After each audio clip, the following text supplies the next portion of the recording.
자, 이 시간 다시 한번 인사 나누겠습니다. 샬롬. 예, 반갑습니다.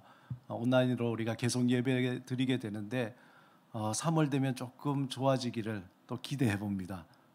온라인과 비대면으로 함께 예배 드리면 너무나 좋겠는데 아직까지는 좀 자유롭지 못해서 너무나 안타깝습니다.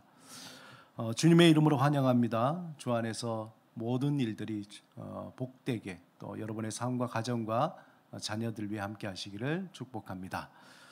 2월 마지막 주일이에요. 벌써 우리가 1월 시작한 지 얼마 안 된 것 같은데 2월 마지막 주일이 되고 또 사순절 둘째 주일입니다.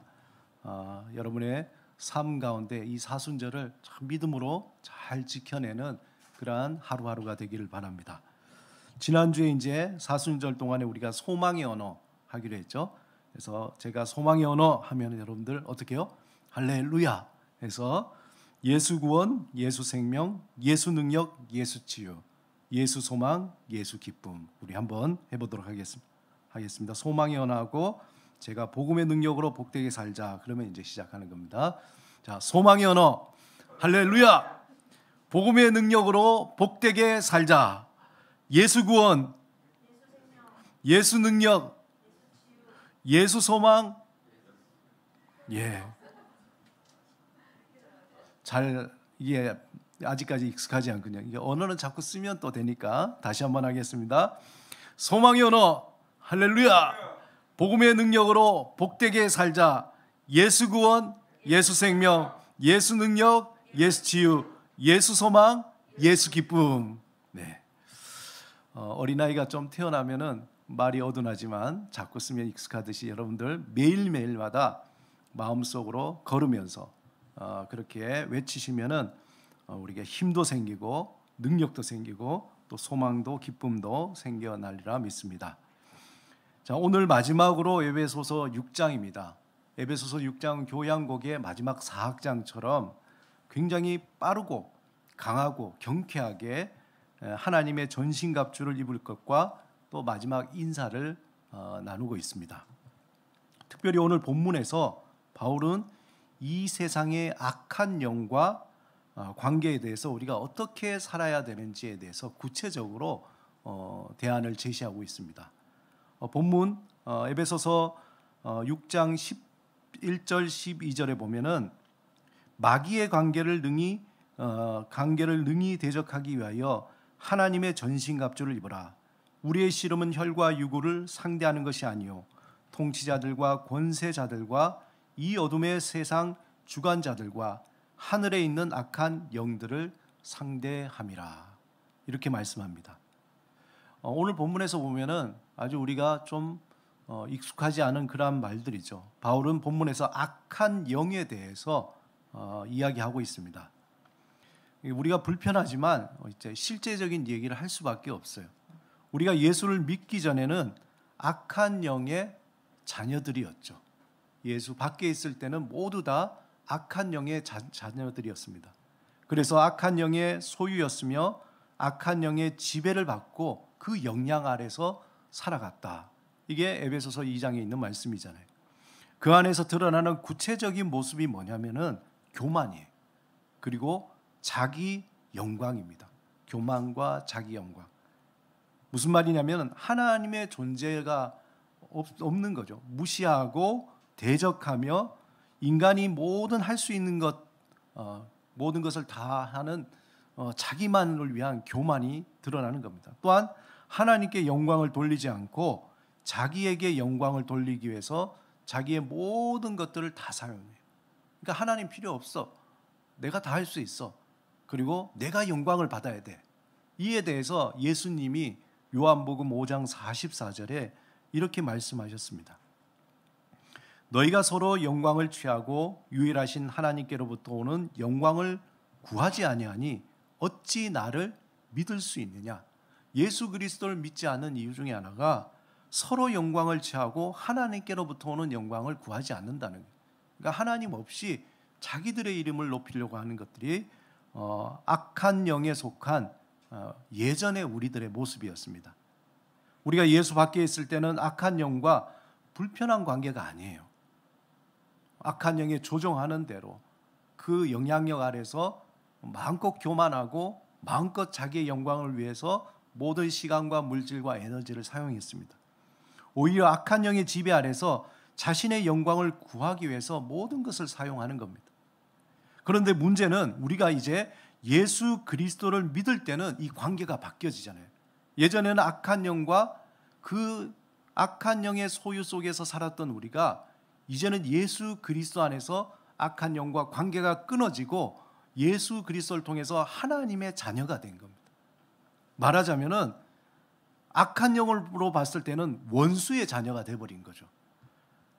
이전에는 우리가 악한 영의 자녀였다가 예수 그리스도 안에서 우리는 하나님의 자녀가 된 겁니다.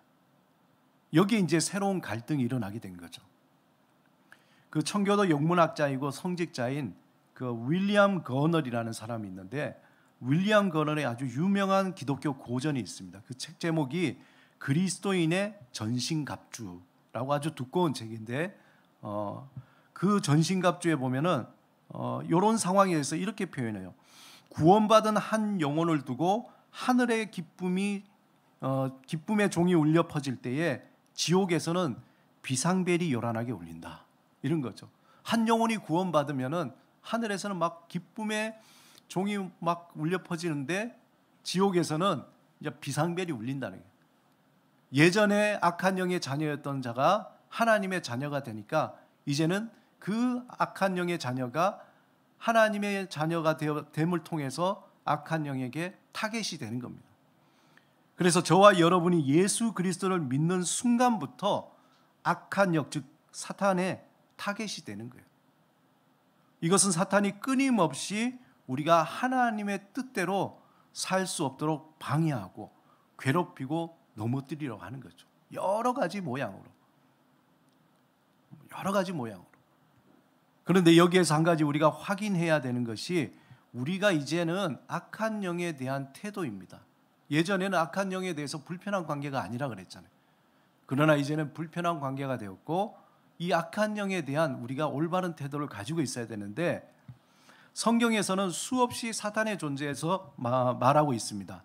그 사단이 하나님과 그 백성들의 적이라고 강조를 하면서 이 표현들이 다양하게 나타나요. 성경에 보면 뱀, 마귀, 용, 유혹하는 자, 살인자, 거짓의 아비, 참소하는 자, 파괴자, 악한 자, 이렇게 사단의 존재에 대해서 성경에서는 아주 다양하게 표현하고 있습니다. 특별히 창세기 3장에서부터 요한계시록 21장까지 끊임없이 등장하는 인물이 사탄의 존재예요. 거기에 대해서 성경은 드러내고 있습니다. 그런데 문제는 이 사탄의 존재에 대한 우리의 태도라는 거죠. 그 중에서 잘못된 태도가 하나가 있는데, 그 잘못된 태도의 첫 번째는 뭐냐면은 사탄의 존재에 대해서 무시하는 거죠. 우리가 흔히 그림에 보면 사탄이 막 뿔 달려가지고 날개도 막 이상한 모양으로 막 무섭게 해괴하게 그렇게 나오는 것처럼 하니까, 야, 저건 동화 속에나 나오는 거지. 지금 4차 산업혁명 시대, 과학이 이렇게 발달하고 우주선이 달에 착륙해서 이제 탐사하고 앞으로 거기서 사람도 갈 이 시대에 무슨 사탄이냐, 그런 건 동화 속에 나오는 그냥 옛날 이야기지 라고 사탄을 단순한 미신이나 원시적 사고나 또는 심리적인 정신적인 이상현상으로 여기는 것, 이것은 잘못된 것입니다. 어떻게 보면 과학이 이처럼 발달한 이 시대에 사탄이라는 것을 증명할 수 없는 실체에 대해서, 사탄에 대해서 얘기하는 것은 시대착오적인 이야기라고 생각하는 것, 이것은 잘못됐다는 거죠. 뭐냐면은 사탄의 존재는 성경에 대해서 분명히 악한 영에 대해서 있다라고 얘기하는 거예요. 우리가 잘 아는 변증가 C.S. 루이스는 사탄의 태도에 대해서 이렇게 표현하는데, 제 개인적으로는 참 적절하다고 생각해요. 뭐냐면은 인류가 사탄에 관해 빠질 수 있는 양극단의 오류가 있다는 거예요. 하나는 사탄의 존재를 믿지 않는 것, 다른 하나는 사탄의 존재를 믿되 그에게 과도하게 관심을 가지는 거죠. 뭐냐면은 사탄의 존재에 대해서 무시하는 것도 우리가 잘못된 태도지만, 또 어떤 사람은 사탄에 대해서 잘못된 태도는 모든 것을 다 사탄의 문제, 마귀의 문제로 탓을 돌리는 거죠. 과도하게 사탄의 존재에 대해서 과장하고 잘못된 태도를 갖는 겁니다. 무슨 일이 생기면 이거 마귀가 하는 게 아닐까, 뭐만 하면은 이 마귀가 장난질하는 게 아닐까, 아프면은 무슨 마귀, 어디 예전에 어떤 분한테 얘기 들으니까 기도를 하는데, 기도하는 가운데 누가 막 같이 기도하다가 지금 마귀가 심장 밑에 거기에 3마리가 있다. 뭔 얘기입니까 이게 도대체? 심지어는 이렇게 졸면은 졸음 마귀가 왔다, 이런 식으로 얘기하는데, 물론 어떤 형태로든지 올 수 있지만 뭐든지 다 그렇게 감기 마귀, 졸음 마귀, 치통 마귀, 우리가 잘 아는 이단 있잖아요. 김기동의 그 마귀론에 보면은 모든 게 다 마귀예요. 이런 거는 잘못된 태도죠. 무시하는 것도 잘못됐지만 모든 것을 사탄이라고 얘기하는 것도, 그것도 과장되게 표현하는 것도 잘못된 겁니다. 그래가지고 막 지레 겁을 먹는 거예요. 어이구, 사탄이 덤벼들면 어떡할까, 이거 어떡할까, 거기에 겁먹는 그러한 잘못된 태도죠. 그렇다면은 사탄에 대한 바른 태도는 무엇일까? 먼저 우리가 꼭 알아야 될 것은, 마귀는 절대 그리스도인을 소유할 수가 없다는 겁니다. 이게 제일 중요해요. 마귀는 그리스도인을 소유할 수, 우리는 누구의 소유입니까? 하나님의 자녀잖아요. 하나님의 소유라는 거예요. 왜냐하면 우리는 그리스도 안에서 이미 하나님의 소유, 하나님의 자녀가 되어서 새로운 관계가 형성이 되어 있습니다. 그렇기 때문에 사단은 우리에게 겁박을 줄 수는 있지만 우리를 소유할 수 없다는 거예요. 그래서 사단의 가장 대표적인 별명이 뭐냐면 참소하는 자, 그냥 고소하고 거짓말하고, 우리에게 너 하나님의 자녀냐? 아닌 것 같은데, 그렇게 자꾸 이렇게 회방하는, 그렇게 하는 것이 사단의 전형적인 거죠. 그러나 우리는 하나님의 소유이기 때문에 우리를 그 누구도 건드릴 수 없다는 거예요. 둘째, 우리가 하나님의 자녀임에도 불구하고 사단은 그리스도인들에게 영향을 미칠 수 있다는 거죠. 그 방법은 매우 다양합니다. 하지만 일관되게 목적은 하나님의 뜻대로 살아갈 수 없도록 하는 거예요. 여러 가지 시험으로, 환난과 어려움과 때로는 물질로, 유혹으로, 그리고 좋아 보이는 것들을 통해서 하나님의 뜻을 따라 살지 못하도록 하는 거죠. 그리고 계속적으로 하나님에 대해서 무시하고 자기의 영광을 드러내는 삶을 살도록 우리를 부추기는 것이 사단의 전략입니다. 세 번째는, 사단은 이미 예수 그리스도가 부활하셔서 사단의 권세를 이겼다는 것이, 이것이 중요합니다. 예수 그리스도께서 십자가에 돌아가셨을 때 사탄은 이제 다 끝났다, 하나님의 아들 이제 우리가 십자가에 못 박았으니까 끝났다 라고 했는데, 3일 만에 예수님이 십자가에서 부활하셨잖아요. 부활 승리하신 겁니다. 사단의 그 모든 계략을 뒤집어서 이미 승리하셨다는 거죠. 하지만 예수님은 십자가에서 죽으시고 3일 만에 부활하셔서 모든 사단의 권세를 이기고 승리하셨어요. 그러므로 우리도 예수 그리스도의 능력으로 사단의 영향력에 휘둘리지 않고 그 유혹을 뿌리칠 수 있는 능력이 우리 안에 있다라는 거예요. 예수 그리스도를 믿을 때에 사단의 영향을 받을 수 있지만 그것을 물리칠 수 있는 능력이 우리 안에 있다는 거죠. 한마디로 말하면은 우리가 갑이고 사탄은 을이라는 거예요. 이미 승리하신 예수 그리스도를 덧입었기 때문에 우리는 겁먹을 필요가 없다라는 겁니다. 그러므로 우리는 사단의 존재에 대해서 인식하지만 유혹에 빠지지 않도록 경계해야 되고, 두려워하지 말고 담대하게 대적하여 물리치기 위한 영적인 무장을 해야 된다는 거예요. 영적인 무장.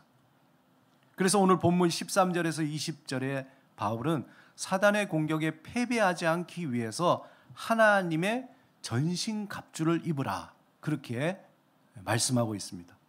그것도 아주 강력하게 명령하고 있습니다. 하나님의 전신갑주를 입으라.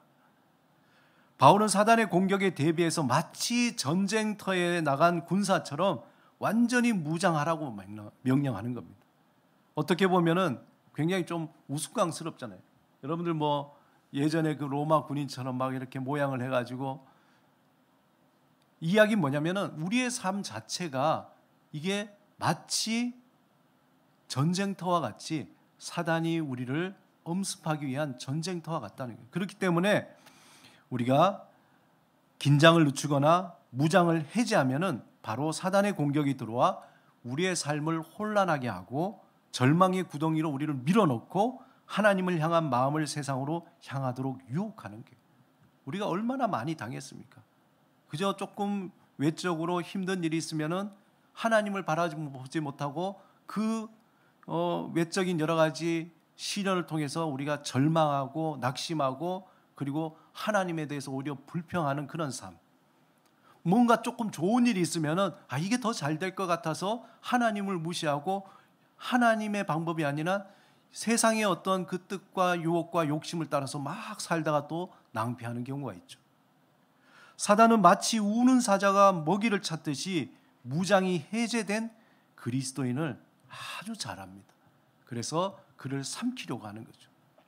그러므로 항상 하나님의 전신갑주를 취해야 한다는 겁니다. 그렇지 않으면은 우리는 전쟁에서 패배한 패잔병처럼 날마다 좌절과 아픔과 상처 속에서 살아가는 거예요.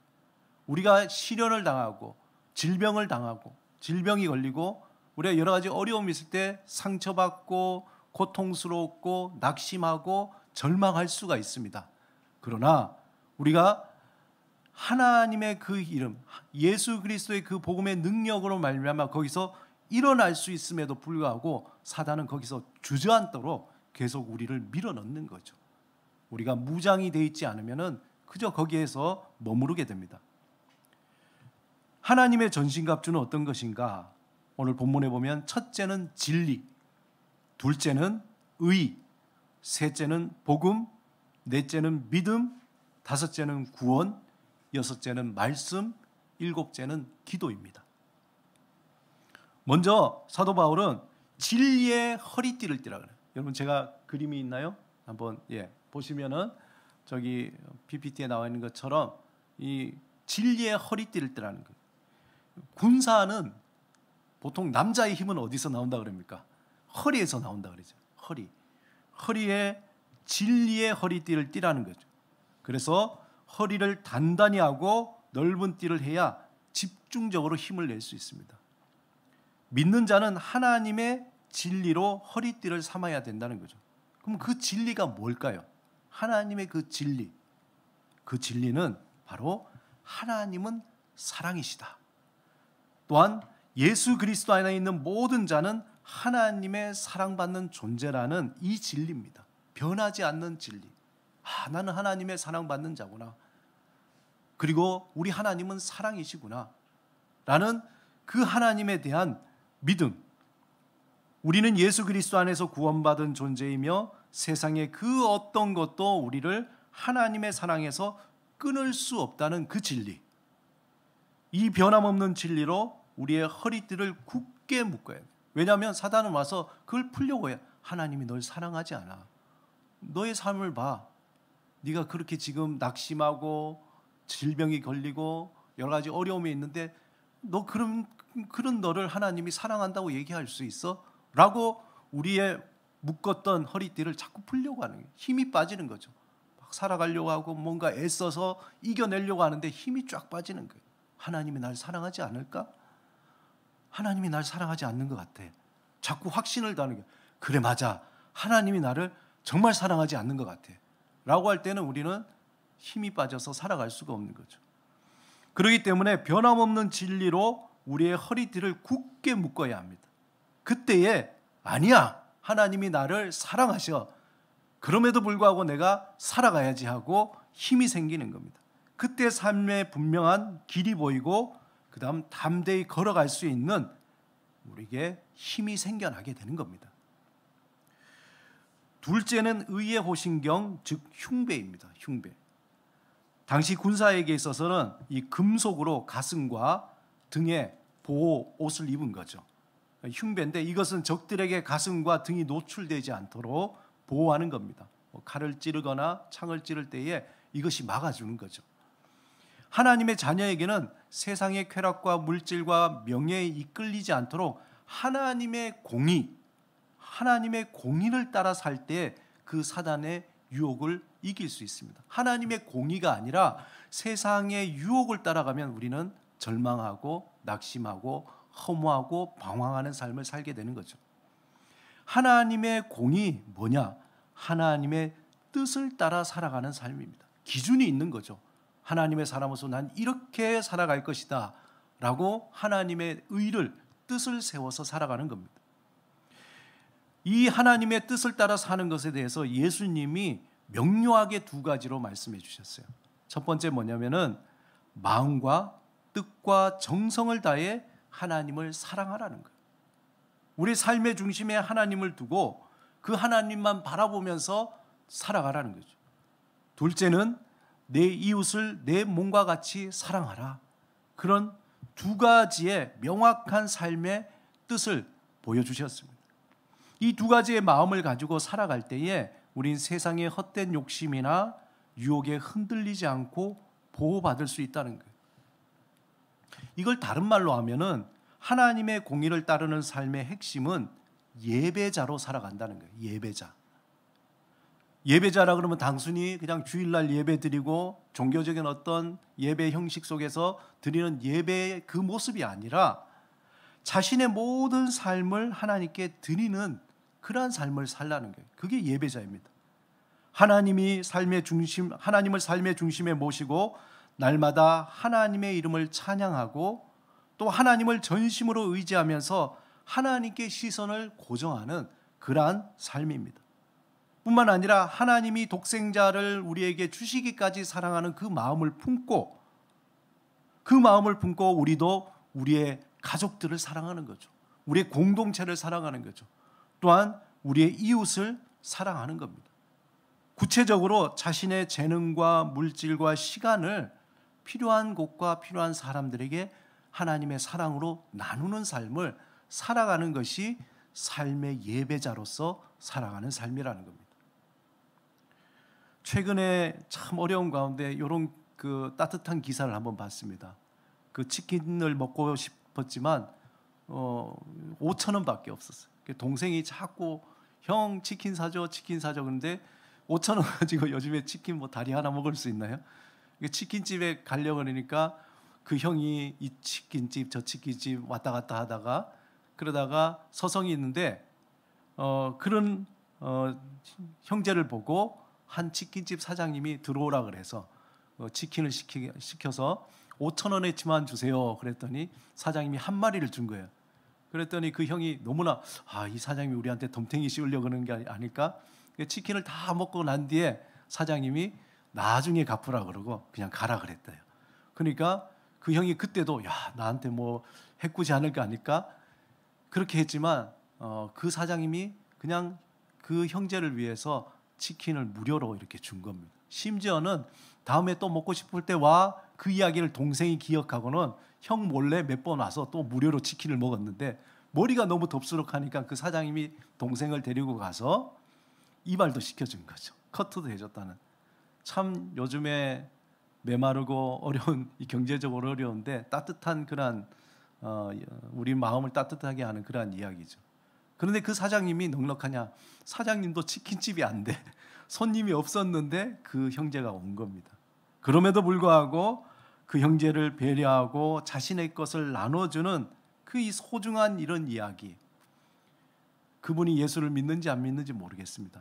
하지만 우리가 예배자로 산다는 것은 그냥 우리가 대단하게 보이는 뭐 기부를 하거나 봉사를 하거나 이런 것보다 정말 예배자를 산다는 것은 우리 가족에게, 공동체에게, 직장 동료에게, 이웃에게 그 베푸는 아주 따뜻한 말 한마디, 하나님의 사랑을 담은 그 말 한마디, 커피 한 잔, 함께 식사, 작은 나눔이 진정한 하나님의 공의를 세우는 거죠.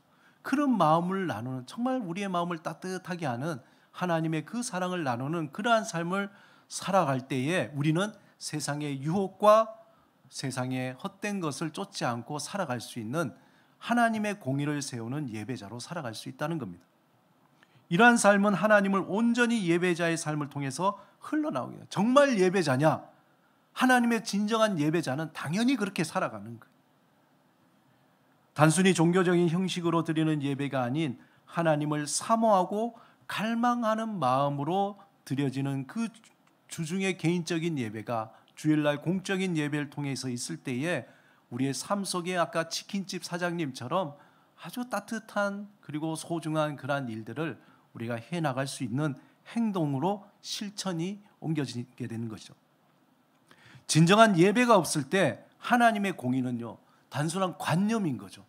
말은 그냥 하나님의 공의가 어떻다, 하나님의 뜻이 어떻다, 말은 이야기할 수 있죠. 종교적인 언어나 단순한 구호로서는 막 이야기될 수 있지만 그러나 아무런 능력이 없어요. 말뿐입니다. 아무런 능력이 없이 울리는 꽹과리로 허공에 칠 뿐이라는 거죠. 그러므로 하나님과 진실한 만남인 예배가 살아있을 때 그 삶 속에 진실한 하나님의 공의가 온전히 구체적으로 삶의 자리에서 세워지게 된다는 것입니다. 세 번째, 평안의 복음의 신입니다. 군사에게 신을 준비한 상태가 굉장히 중요한데 항상 신을 신고 전쟁터에 달려갈 준비가 되어야 되는 것처럼 하나님의 자녀들은 복음을 선포하고 평안을 전하는 준비를 항상 하고 있어야 된다는 거죠. 이를 위해서 복음의 능력을 확신하고 평안을 누리는 삶을 우리가 살아야 됩니다. 그리고 네 번째, 믿음의 방패인데 당시 로마 군사에게 있어서 이 방패는요, 길이가 120cm, 크죠. 폭이 70cm, 적지 않습니다. 굉장히 무거워요. 그렇지만 이것을 온몸을 다 가릴 수 있어요. 무엇을 막기 위해서입니까? 사단의 불화살을 막기 위해서 믿음의 방패로. 사단은 온갖 것들로 우리를 막 쑤셔대는 거예요. 예상치 않는 어떤 그런 상황과 사람들, 막 다양한 화살들을 우리에게 쏩니다. 우리가 믿음이 없으면 다 받아야 돼요. 받고 그러면서 그냥 절망하고 아파하고 화내고 분노하고 막 이렇게. 그러나 우리가 믿음의 방패로 그걸 탁 막아내면은 그 화살들은 튕겨나가게 됩니다. 그래서 사단은 의심의 화살, 두려움의 화살, 죄책감의 화살, 자존감의 화살, 분노의 화살, 낙심의 화살, 염려의 다양한 화살들을 날리지만 우리가 믿음으로 그것을 막을 때에 굴하지 않고 하나님을 향해서 신뢰하며 나가고 살아갈 수 있다는 거죠. 다섯 번째는 구원의 투구입니다. 투구는 말 그대로 머리를 보호하는 거죠. 그래서 그리스도인에게 있어서 승리와 소망을 상징합니다. 우리의 머리는 항상 우리에게 산 소망을 주시는 하나님을 향해서 고정돼야 되는 거예요. 우리가 하나님의 자녀이므로 예수 그리스도께서 모든 싸움에서 승리하셨다는 그 확신, 우리를 구원해 주셨다는 그 확신을 가지고 우리가 항상 임해야 된다는 겁니다. 그리고 여섯 번째, 성령의 검. 군사에게 있어서 유일한 공격의 도구이자 방어의 도구이죠. 우리가 잘 알듯이 검은 하나님의 말씀을 의미합니다. 히브리서 4장 12절에 보면은 하나님의 말씀은 살아있고 운동력이 있어 좌우의 날선 어떤 검보다 예리하다. 그 말씀을 우리 안에 많이 채워넣어야 되는 거예요. 그 말씀이 우리 안에 그냥 스며들도록 우리가 읽고 묵상하고 암송하고 계속 채워내야 되는 거죠. 그래서 하나님의 말씀으로 무장되어서 우리의 마음에 들어오는 그 모든 생각들을, 사단의 어떤 유혹을 우리가 다 끊어내야 됩니다. 끊어내고 막아내야 되는 겁니다. 마지막으로 기도입니다. 바울은 본문에서 특별히 기도에 대해서 강조를 하고 있어요. 개인적으로 항상 기도할 뿐만 아니라 여러 성도들이 중보 기도를 강조하고 있습니다. 그래서 여러분들이 개인적으로 기도하면서 우리가 함께 기도하는 게 참 중요합니다. 그리고 사역자들 위해서 기도하고, 그래서 이 땅에서 사탄의 공격에 쓰러지지 않도록 우리 혼자는, 공동체는. 그래서 저도 그저께 밤에는 또 잠이 제가 갑자기 안 오는 거예요. 그래가지고 하나님이 기도하라는 모양이다. 그래서 밤늦게 그냥 한 분 한 분 생각하면서 이렇게 기도를 하게 되니까 또 마음이 또 너무 좋더라고요. 그래서 이분이 우리 집사님이 어떤 형편이구나, 또 어떤 형편이구나, 그걸 생각하면서 기도하니까 저도 마음이 풍성해지고 또 하나님께 그렇게 간구하게 되니까 또 너무나 좋더라고요. 우리가 서로 우리가 비대면이지만 서로 생각날 때마다 장로님, 권사님, 집사님, 우리 청년들, 우리 교회를 위해서 서로를 위해서 기도할 때 그것이 헛되지 않고 우리를 보호해 주는 중요한 무기가 된다는 겁니다. 교회 공동체가 함께 기도하는 것이 그래서 중요하다는 거예요. 서로를 위해서, 사역자를 위해서 기도하는 공동체가 매우 중요합니다. 사랑하는 여러분, 우리가 살아가는 삶에 하나님은 우리를 격려하시고 도우시고 보호하시면서 그의 선한 길로 이끄시길 원하십니다. 하지만 항상 사탄은 하나님의 자녀들이 하나님의 뜻대로 살지 못하도록 방해하고 넘어뜨리고 아주 다양한 방법들로 괴롭힙니다. 그렇기 때문에 우리는 하나님의 전신갑주를 입고 깨어 있어야 합니다. 하나님을 신뢰하면서 내가 누구인지 알아야 돼요. 나는 하나님의 자녀이다. 하나님의 소유이다. 예수 그리스도 안에서 나의 정체성에 대해서 묵상하고 또 깊이 알아가는 것이 중요합니다. 그때에 세상의 유혹을 이길 힘이 생기는 거죠. 이러한 영적인 무장을 위해서 우리는 날마다 복음의 능력을 경험해야 됩니다. 한번 따라합시다. 복음의 능력을 경험합시다. 복음의 능력으로 거룩한 하루를 살아가는 복된 삶으로 우리가 훈련이 되어져야 되는 거예요. 하나님이 예수 그리스도 안에서 우리를 죄에서 구원하시고 우리를 하나님의 자녀로 삼으시고 우리가 승리하실 수 있게 하는 그 복음의 능력이 도대체 어떠한가에 대해서 우리가 더 경험을 해야 되는 거죠. 우리가 잘 아는 로마서 1장 16절에 어떻게 되어 있습니까? 그 위대한 선언이 있잖아요. 내가 복음을 부끄러워하지 아니하노니 이 복음은 모든 믿는 자에게 구원을 주시는 하나님의 능력이 됨이라. 먼저는 유대인에게요, 그리고 헬라인에게. 뭡니까? 복음의 능력은 모든 사람들에게 구원을 주는 능력이 된다는 거예요. 우리는 생각하는 거예요. 많은 물질과 높은 지식과 또 아무런 병이 없는 건강과 대단한 권세가 있으면 우리의 삶이 조금 더 해결될 수 있을 것 같은데, 돈 조금만 더 있으면 문제가 해결될 것 같은데, 내가 건강하면 내가 좀 더 뭘 잘할 수 있을 것 같은데, 내가 좀 더 지식적으로 알면은 뭔가 조금 더 내가 편해질 것 같은데, 그 문제를 해결할 수 있을 것 같은데, 여러분 과연 그럴까요? 우리의 물질이, 우리의 건강이, 우리의 권세가, 우리의 지식이 우리의 문제를 해결할까요? 그렇지 않습니다. 우리의 삶의 문제에서 우리를 구원할 것은 오직 복음의 능력이라는 것을 우리는 분명히 알아야 됩니다. 우리 안에 있는 복음의 능력으로 충만해질 때 물질의 문제를 풀어낼 수 있는 통찰력이 생기는 거예요. 우리 안에 복음의 능력이 충만해질 때 질병을 치유할 수 있는, 그것을 극복할 수 있는 힘이 생겨나는 거예요. 우리 안에 복음의 능력이 충만할 때 우리를 둘러싸이는 수많은 한계 상황을 뚫고 나갈 수 있는, 그것을 뚫고 나갈 수 있는 하나님의 능력을 경험하게 된다는 것입니다. 이 복음의 능력은 하나님이 우리에게 주신 하루를 그냥 하루가 아니라 거룩한 하루로 보낼 때에 우리 안에 점점 축적이 되는 거예요. 근육이 길러지듯이 점점 축적이 됩니다. 여러분 한번 생각해 보세요. 2021년 새해 첫 예배를 드린 것이 어제 같은데 오늘 벌써 2월 마지막 주일이 되었습니다. 우리에게 주신 하루를 아무 의식 없이 분주하게 보낼 때 그 하루는 마치 그냥 허공을 치는 것 같아 허무하게 그냥 다 지나가 버리는 거예요. 사단의 가장 큰 전략이 그겁니다. 하루를 그냥 허무하게 분주하게 여러 가지를 하나님 생각하지 못하고 막 그렇게 정신없이, 그러면서 너무 정신없어서 하나님을 생각할 수 없었습니다 라고 고백하도록 사단은 우리를 미혹하는 겁니다. 사단의 가장 큰 전략이죠.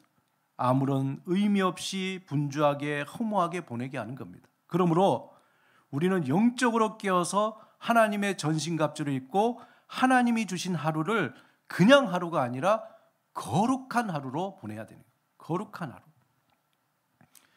칼 라런이라는 신학자가 있는데 그 신학자가 쓴 책이 일상이라는 책이 있어요. 아주 얇은 책인데 신학 단상집입니다. 거기에 보면은 짤막하게 글들이 있는데 뭐가 있냐면 일하는 것, 걷는 것, 앉는 것, 먹는 것, 자는 것에 대한 그분만의 신학적인 어떤 묵상을 써놨습니다. 근데 거기 이 책에 보면은 재밌게 릴케의 글로 시작을 하는데, 릴케가 뭐라고 얘기했냐면은 너의 일상이 초라해 보인다고 탓하지 말라. 풍요를 불러낼 만한 힘이 없는 너 자신을 탓하라. 이런 얘기.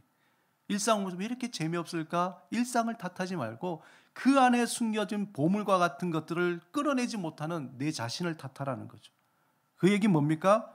하찮게 보이는 일상 속에 숨겨주신 하나님을 발견하라는 거예요.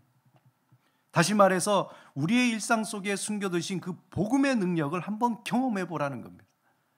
우리가 일어나는 것, 먹는 것, 걷는 것, 일하는 것, 쉬는 것 등 반복적인 일상에 깃들여진 하나님의 사랑과 지혜와 능력을 경험할 때, 그것을 갈망할 때에 우리 안에 복음의 능력이 축적되기 시작하는 겁니다. 모든 믿는 자에게 구원을 주시는 하나님의 능력, 즉 복음의 능력을 경험할 때 우린 놀랍게도 예상치 않게 묶여있는 삶의 문제, 우리를 짓누르고 있는 삶의 무게, 우리를 무력하게 하는 육신의 질병과 마음의 병들에서 우리를 구원할 통찰과 지혜를 얻게 되는 거예요. 전혀 생각지 못한 일들이 우리에게 일어나는 거죠. 올해 사순절을 보내면서 여러분에게 강하게 권합니다. 사순절을 날마다 거룩한 하루로 보내며 연습하시기 바랍니다. 하나님의 전신갑주를 입고 거룩한 하루를 보내며 우리 안에 쌓여지는 그 복음의 능력으로 하나님이 주신 복된 삶을 살아가며 새로운 삶이 그 열매를 맺어주시기를 주님의 이름으로 축원드립니다.